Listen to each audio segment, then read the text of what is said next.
Salut à tous, bienvenue dans cette nouvelle vidéo. Honnêtement, comme vous le savez, je regarde le foot depuis 1998, quand la France a été championne du monde. Le premier match que j'ai vu, c'est France-Afrique du Sud. La France qui a gagné 3-0, la France championne du monde 98. Après, je deviens supporter du Paris Saint-Germain depuis 1998. Et il y a beaucoup de joueurs qui m'ont impressionné dans le monde du football, depuis que je suis le football. Déjà, quand j'ai vu Ronaldinho au Paris Saint-Germain, j'ai été ébloui. C'est un gars qui me faisait lever de ma tribune parce que j'étais abonné au Paris Saint-Germain entre 2001 et 2003. 2 saisons compliquées. C'était les 2 saisons de Ronaldinho. La première année, c'était déjà très impressionnant. Malgré qu'il ne joue pas énormément, il a été impressionnant. La deuxième année, conflit avec Luis Fernandez, mais ça a été un joueur incroyable, qui a été champion du monde au Paris Saint-Germain. On se rappelle tous de ses gris-gris en Coupe du Monde 2002. De son but exceptionnel sur coup franc contre l'Angleterre de Beckham. Et après, il a été au Barça, il a fait la misère à tout le monde. L'un des plus grands joueurs de l'histoire de tous les temps. Ronaldinho m'avait impressionné. Des joueurs comme Lionel Messi et Cristiano Ronaldo, bien évidemment, nous ont impressionnés, m'a impressionné. R9, Ronaldo, le Brésilien, m'a aussi impressionné. Et Mbappé aussi m'a impressionné. À sa jeunesse, à Monaco. Il a été impressionnant l'année 2016-2017, Mbappé. Et il m'avait vraiment impressionné, et Mbappé m'a impressionné aussi au Paris Saint-Germain, quand à lui tout seul il bat le Barça, le Bayern de Munich, champion du monde avec l'équipe de France pendant la Coupe du Monde 2022. Et voilà, honnêtement, il y a peu de joueurs qui m'ont impressionné. Et là, ces dernières années, je restais un peu sur ma faim. Ça y est, tous les grands joueurs partaient. Il n'y avait plus de Francesco Totti, de Steven Gerrard, de Del Piero, de Lampard, de Zidane qui m'avait impressionné aussi, surtout à la Coupe du Monde 2006, où il bat lui tout seul l'Espagne, le Brésil, c'était lui le Brésilien, Zidane contre le Brésil en 2006 en quart de finale, Portugal, Italie.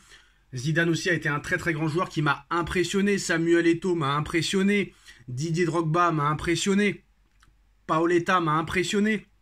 Des joueurs comme ça qui ont vraiment été impressionnants, complètement incroyables. Moi, j'avais toujours dit que Ronaldinho était le meilleur joueur de tous les temps.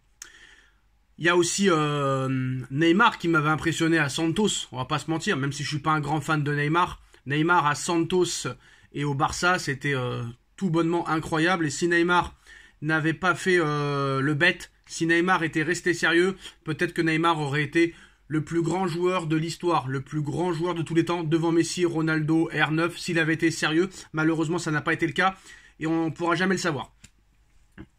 Jude Bellingham, moi, je le trouve bon, très bon, mais il m'a jamais vraiment impressionné.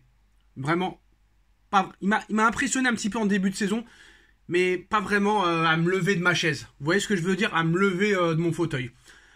Par contre, là, cette année, il y a vraiment un joueur qui m'impressionne. Alors, j'attendais de voir pour en parler. Parce que vous connaissez un petit peu, ça y est. Un joueur, il fait un bon match, voire 2 bons matchs excellents, exceptionnels d'affilée. Et ça y est, on part dans tous les sens. C'est incroyable. C'est exceptionnel. Ça va être un quintuple ballon d'or. Il en aura 10, il en aura 25, 35. C'est toujours ça. Donc maintenant, il faut prendre son temps. Il faut regarder sur une saison pleine, sur plusieurs dizaines de matchs pour voir si vraiment un joueur sur la durée est impressionnant. Et là, honnêtement, cette année, les gars, il y a un joueur qui m'impressionne grandement. Franchement, je suis impressionné par ce joueur. Non seulement je suis impressionné par cette équipe où il joue, je suis impressionné par leur coach, mais je suis aussi impressionné par le joueur.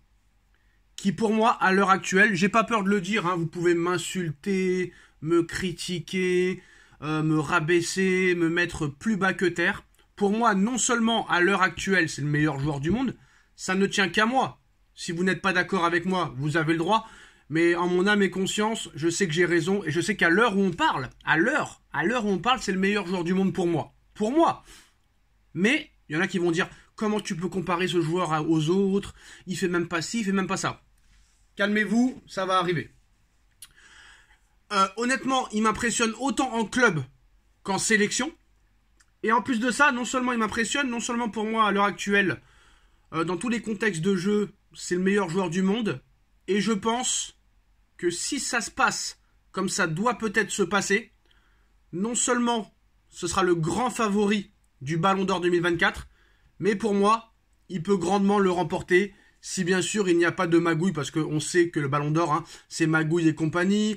Lewandowski qui n'a pas eu le Ballon d'Or en 2020 parce qu'ils l'ont annulé à cause de ce que vous savez. Le mot qu'on n'a pas le droit de dire, COVID. Et ça a été une honte lamentable, catastrophique. Messi, Ballon d'Or 2021, alors qu'il avait rien gagné sauf la Copa. Il y a eu beaucoup de Ballons d'Or où il y a eu un vol manifeste. Comme l'année dernière, où Haaland le méritait peut-être plus que monsieur Messi, ou Ribéry, en 2013, qui le méritait plus que Ronaldo, ou en 2010, même Iniesta ou Schneider l'auraient plus mérité peut-être que Messi en 2010. Donc il y a eu beaucoup de vols dans le Ballon d'Or, comme Sadio Mané qui aurait dû être Ballon d'Or en 2019 à la place de Messi. Et sur les 8 Ballons d'Or, Messi en mérite peut-être 3 ou 4, pas plus. Mais bref, on est en 2024 maintenant. Alors cette année, tout le monde nous parle de Haaland, Bellingham, Mbappé, Foden, Rodri, Harry Kane, le Roi Sané, des trucs comme ça. C'est sûr, ce seront des favoris pour la victoire finale, ou au moins au podium. Mais pour moi, celui qui gagnera le Ballon d'Or, s'il continue comme ça, et que sa sélection et son club gagnent des trophées et continuent d'en gagner, s'il reste sur ce rythme-là, sur ce niveau de jeu-là, il n'a même pas de concurrent, c'est Florian Wirtz. Florian Wirtz est totalement impressionnant depuis le début de saison qui a commencé en août. Le Bayer Leverkusen est officiellement champion d'Allemagne avec 13 points d'avance sur le Bayern de Munich. C'est totalement incroyable. Le Bayer Leverkusen, champion d'Allemagne, à 5 journées de la fin. Le Bayer Leverkusen, invaincu, toute compétition confondue depuis 43 matchs. Le Bayer Leverkusen, champion d'Allemagne. Le Bayer Leverkusen en finale de Coupe d'Allemagne. Le Bayer Leverkusen en quart de finale d'Europa League. Et en plus de ça, l'Allemagne reçoit chez elle. C'est-à-dire que Florian Wirtz, qui a encore mis un triplé, contre le Werder de Brême ce week-end, c'est-à-dire hier. En plus, il entre en jeu et le mec, il met un triplé. Avec l'Allemagne, il est performant. Avec le Bayer Leverkusen, il est impressionnant. Invaincu, toute compétition confondue. 43 matchs.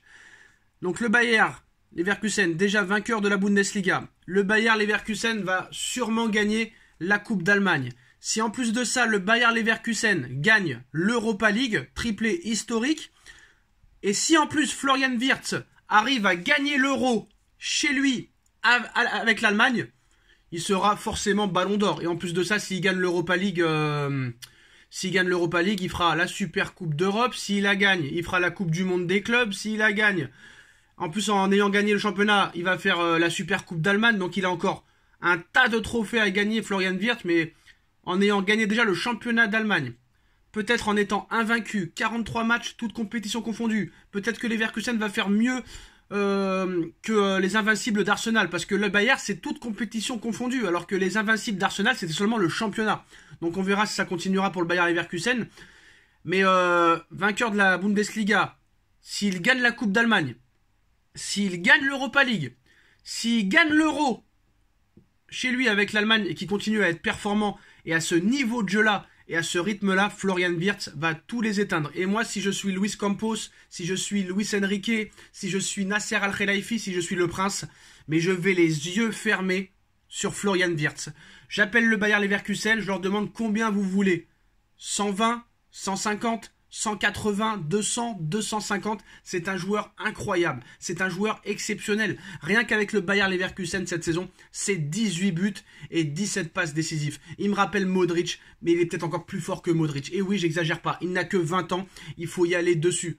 Il faut y aller dessus. Laissez tomber les Osimhen, laissez tomber les Raphaël Leao, laissez tomber les Erling Haaland, laissez tomber les Mbappé, laissez tomber ces joueurs-là. Il faut aller sur Florian Wirtz, qui est l'avenir du football. C'est un phénomène. Il n'y a pas d'autre mot à dire. Et pour moi, Florian Wirtz est le favori pour le Ballon d'Or et actuellement le meilleur joueur du monde. Que vous le vouliez ou non, à l'heure où on parle. Tchuss.